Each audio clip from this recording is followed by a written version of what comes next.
নেতাজি সুভাষচন্দ্র বসু জন্মদিবস উপলক্ষে মঙ্গলবারই নবান্ন ওয়েলফেয়ার সোসাইটির পরিচালনায় পুরাতন মালদার ৫ নম্বর ওয়ার্ডের মুক্ত মঞ্চের সামনে বসে আঁকো প্রতিযোগিতা অনুষ্ঠিত হলো।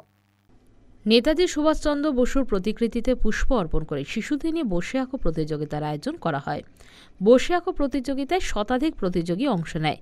নবান্ন ওয়েলফেয়ার সোসাইটির সভাপতি কস্তুরী দেব ঘোষ জানান, শহীদ বীর নেতাজি সুভাষচন্দ্র বসুকে তার জন্মদিনে শ্রদ্ধার্ঘ্য নিবেদন করতেই বসে আঁকো প্রতিযোগিতার আয়োজন করা হয়েছে এবং সফল প্রতিযোগীদের পুরস্কৃত করা হবে।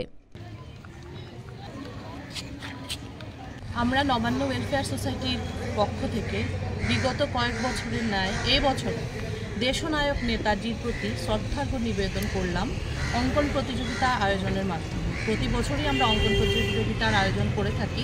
এবছরও প্রায় শতাধিক অঙ্কন প্রতিযোগী এখানে অংশগ্রহণ করেছে। আজকেই আমাদের ফলাফল ঘোষণা করা হবে এবং পুরস্কারও প্রদান করা হবে। মালদা টুডে।